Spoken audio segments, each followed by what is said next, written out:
ہمارے ایک بھائی نے سوال پوچھا ہے کہ یہاں پر اس لفظ کو ریڈ کیسے کریں گے. سورہ نور آیت نمبر 40 کے اندر یہ لفظ موجود ہے. یہاں پر آج اس کو پڑھنا سیکھتے ہیں. دل سے دعا ہے اللہ تعالیٰ آپ کی طرف بڑھنے والے ہر شر کو خیر میں بدل دے. یہاں سے شروع کرتے ہیں. فا یا زیر فی، یا ساکن سے پہلے زیر ہے، یا مدہ ہے، زیر کو 2 حرکات کے برابر کھینچیں گے یعنی 1 سیکنڈ تک. باہا زبر باہ، فی باہ. را کو لام سے ملائیں گے، را لام 2 زیر رل. یہاں پر جماؤ سختی ہوگا. تشدد کے پڑھنے میں ایک قسم کی سختی ہوتی ہے. نون اور میم کے اوپر جب بھی تشدد آئے تو وہاں پر ہم نے غنہ کرنا ہے. لام کے اوپر تشدد ہے، را کو جب لام سے ملایا تو تشدد ختم ہوا، لام کے اوپر پیش باقی ہے. لام کو جیم سے ملائیں گے کیونکہ جیم کے اوپر بھی تشدد ہے. لام جیم پیش لج، فی بحر اللج. جیم کو یا سے ملائیں گے تو پھر جماؤ سختی ہوگا. جیم یا زیر جی، فی بحر اللجی. اب یہاں پر یہ مسٹیک ہوتی ہے کہ جب یا کو پیچھے کسی حروف سے ملاتے ہیں تو جی ایسے سافٹ پڑھتے ہیں، لیکن یہاں پر کیا ہے تشدد ہے، تو تشدد کی پڑھنے کی وجہ سے یہاں پر جماؤ سختی ہوگی. تو اس لیے یہاں پر جب جیم کو یا سے ملا کر پڑھیں گے تو جماؤ سختی بھی کریں گے. فی بحر اللجی. یا کو جب یا سے ملائیں گے تو یہاں پر غنہ کریں گے. یہاں پر کیا رول ہے؟ یہاں پر ایک رول ہے، وہ ہے ادغام مع الغنہ والا.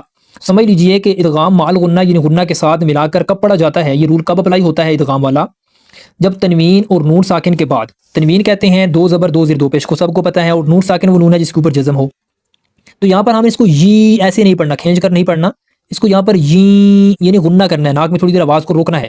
یہاں پر کیا ہے تنوین اور نون ساکن کے بعد حرف یا ہے، تو اس لیے یہاں پر کیا ہوگا غنہ ہوگا، یعنی کہ مال غنہ کے ساتھ ملائیں گے، غنہ کے ساتھ ملا کر پڑھیں گے. تنوین اور نون ساکن کے بعد جب یہ 4 حروف آتے ہیں تو وہاں پر یہ رول اپلائی ہوتا ہے. تو یہاں پر جب یا کو یا سے ملائیں گے تو یہاں پر غنہ کریں گے. غنہ کہتے ہیں ناک میں تھوڑی دیر آواز روکنے کو. غنہ کی مقدار ایک الف کے برابر ہوتی ہے یعنی 1 سیکنڈ تک. فی بحر اللجی. یا کو غین سے ملائیں گے، یا غین زبر یا. ایک چیز یاد رکھیں، غین جو ہے مستعلیہ حروف میں سے ہے، ہیوی لیٹر ہے یعنی پر پڑھا جانے والا حرف ہے، موٹا پڑھیں گے. اور دوسرا یہاں پر اس کے اوپر قلقلہ نہیں ہوگا، اس حرف کو ہلانا نہیں ہے. اکثر پڑھنے میں یا غش ایسے پڑھتے ہیں، یا غشاہ ایسے پڑھتے ہیں، ایسے غلط ہے. صحیح کیا ہے یغ، یغ ادائیگی کرنی ہے لیکن غین کے اوپر قلقلہ نہیں ہونا چاہیے، آواز وائبریٹ نہیں ہونی چاہیے، آواز دوبارہ لوٹ کر نہیں آنی چاہیے. کیونکہ حروف قلقلہ 5 ہیں، قاف تو با جیم دال، یہ 5 حروف قلقلہ ہیں. ان کے بغیر کوئی بھی حرف ہوتا ہے تو ان کے اوپر قلقلہ نہیں ہوتا. جیسے کہ یہاں پر تو ہم نے پڑھا یغ، تو یہاں پر قلقلہ کی آواز نہیں آئی. دوسری یہاں پر ایک اور مسٹیک ہوتی ہے، جیسے کہ ہم نے یہاں پر لام کو جیم سے ملایا تو لج جی، لج، یہ کہ جیم کے اوپر بھی قلقلہ کرتے ہیں، لیکن جیم حروف قلقلہ ہے. پہچان یاد ہو کہ حروف قلقلہ قاف تو با جیم دال ہیں، جیم حروف قلقلہ ہے، لیکن شرط یہ ہے کہ اس کے اوپر جزم بھی ہو. لیکن یہاں پر تو تشدد ہے تو اس لیے یہاں پر قلقلہ نہیں ہوگا. قلقلہ ہونے کی شرط ہے کہ اس کے اوپر جزم ہونا ضروری ہے ان 5 حروف کے اوپر. تو باقی اگر قاف تو با جیم دال کے اوپر تشدد آ رہا ہے تو وہاں پر قلقلہ نہیں ہوگا. تو اس چیز کا بھی آپ نے دھیان رکھنا ہے. مکمل پڑھ لیں، کیسے پڑھیں گے؟